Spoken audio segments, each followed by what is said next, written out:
नमस्कार दोस्तों। जहाँ इतिहास तारीख की कतार नहीं बल्कि इंसान की चीख, माँ की सुनी गोद और उजड़े हुए घरों की खामोशी बनकर सुनाया जाता है। आज जो कहानी आप सुनने वाले हैं वो सिर्फ भारत और पाकिस्तान की कहानी नहीं है। ये कहानी है एक ऐसी रात की जो 1947 में आई और आज तक ख़त्म नहीं हुई। ये कहानी है उस दर्द की जिसे लोगों ने सहा लेकिन कभी कहा नहीं। ये कहानी है भारत पाकिस्तान के बंटवारे की, उस बंटवारे की जिसने आज़ादी दी लेकिन इंसानियत छीन ली। कहानी शुरू होती है लेकिन एक बात याद रखना, इस कहानी में कोई जीत नहीं है, सिर्फ और सिर्फ हार है। हाँ, हार है, चीखे है, उजड़े हुए चमन की फूल है। 1947 से पहले भारत सिर्फ एक देश नहीं था, वो रिश्ते का जाल था। हिंदू और मुसलमान एक ही कुएं से पानी पीते थे, एक ही खेत में काम करते थे, एक ही बाजार में हंसते थे। धर्म पहचान था लेकिन जहर नहीं। फिर राजनीति आई और राजनीति जब धर्म को छूती है तो ईश्वर को भी नहीं, इंसानियत को मारती है। अंग्रेज जानते थे कि वो भारत को ज़्यादा दिन तक संभाल नहीं सकते, लेकिन जाते जाते वो भारत को मजबूत नहीं छोड़ना चाहते थे। उन्होंने फूट डालो और राज करो की नीति अपनाई, अंतिम सांस तक निभाई।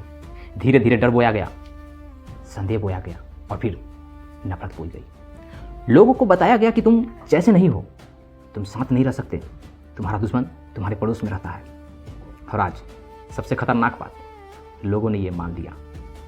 दोस्तों, आज हमारे समाज में भी यही रणनीति अपनाई जाती है, एक दूसरे को अलग करने के लिए। फिर आया बंटवारे का फैसला। एक आदमी, सिरिल रेडक्लिफ, जिसने भारत कभी देखा नहीं, जिसने यहाँ की मिट्टी कभी छुई नहीं, उसने तय करने का कहा गया कि कौन सा इलाका किसका होगा।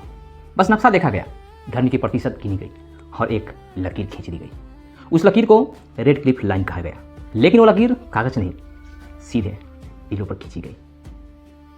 जब बंटवारे की घोषणा हुई तो लोगों को समझ नहीं आया कि उनके साथ क्या होने वाला है।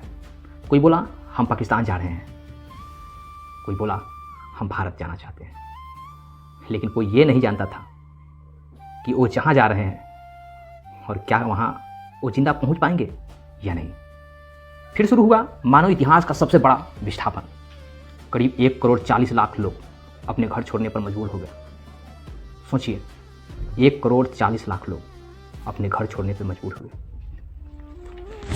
घर जिसमें पीढ़ियाँ पली थी, जिसकी दीवारों में बचपन की हंसी थी। लोग ताले लगाकर नहीं गए, लोग बस दरवाज़ा छोड़कर भागे, क्योंकि डर था अगर रुके तो जिंदा नहीं बचेंगे। ट्रेनें चली लेकिन उन ट्रेनों में यात्री कम, डर ज़्यादा था। कई ट्रेनें पूरा सफ़र तय करने से पहले ही उनमें कोई जिंदा भी नहीं बचा, सिर्फ लाशें थी, कटी हुई, जली हुई। इतिहास कहता है करीब 10 से 15 लाख लोग बंटवारे में मारे गए, लेकिन सच ये है कि ये सिर्फ गिने गए लोग थे। अनगिनत लोग कभी गिने ही नहीं गए। सबसे ज़्यादा दर्द औरत ने सहा। किसी ने उनकी इज्जत छीनी, किसी ने पहचान, हजारों नहीं लाखों औरतों ने अपहृत हो गई। कई को तो जबरन धर्म बदलने पर मजबूर किया गया, कई को खुद उनके परिवारों ने मार दिया ताकि इज्जत बची रहे। सोचिए, जिस देश के लिए आप जान दे रहे हैं वो देश बनने से पहले ही आपकी जान ले रहा है। अब सवाल उठता है, इतनी तबाही के बाद पाकिस्तान भारत का सबसे बड़ा दुश्मन कैसे बन गया? इसका जवाब उसके जन्म में छिपा हुआ है। पाकिस्तान का जन्म एक डर से हुआ। हाँ, एक डर से हुआ था। डर की वो भारत के सामने कमज़ोर है। इस डर ने पाकिस्तान को लोकतंत्र की जगह सेना की गोद में डाल दिया। आज भी पाकिस्तान जो है उस सेना के चंगुल में है। सेना समझिए कि कमांड करता है। भारत ने संविधान बनाया, संस्थाएं बनाई, और पाकिस्तान ने उसने सेना को देश से ऊपर बैठा दिया। जो जब चाहे तब तक था बलट दे। यहीं से दुश्मनी की जड़ पड़ी। कश्मीर आपने सुना होगा नाम, भारत का स्वर्ग।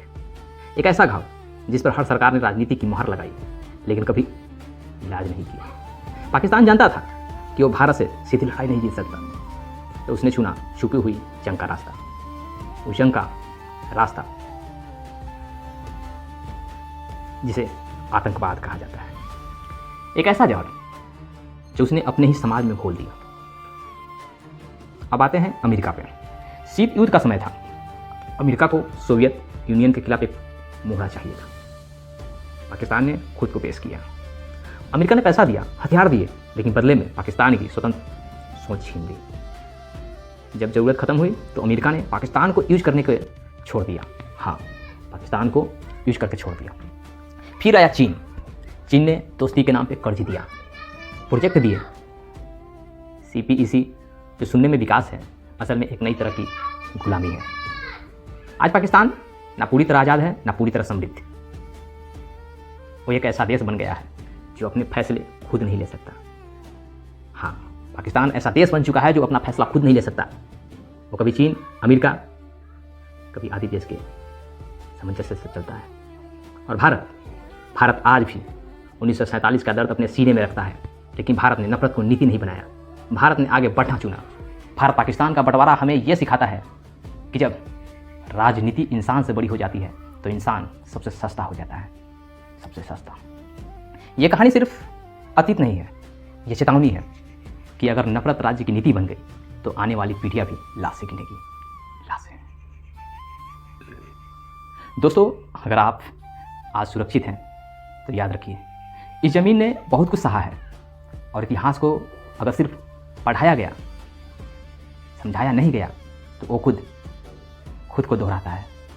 अगर आपको ऐसे ही गहरी, दर्द भरी और सच्ची कहानियाँ सुनने में दिलचस्पी है, पसंद है, इतिहास को जानने के इच्छुक हैं, तो हमारे चैनल को लाइक, सब्सक्राइब, शेयर जरूर करें और एक बेल आइकन दबा दें, जिससे आने वाली सभी वीडियो आप तक पहुंच सकें। फिर मिलेंगे कुछ रोचक इसी तरह कहानी के साथ, इतिहास के अन्य फैक्ट के साथ। तब तक के लिए जय हिंद।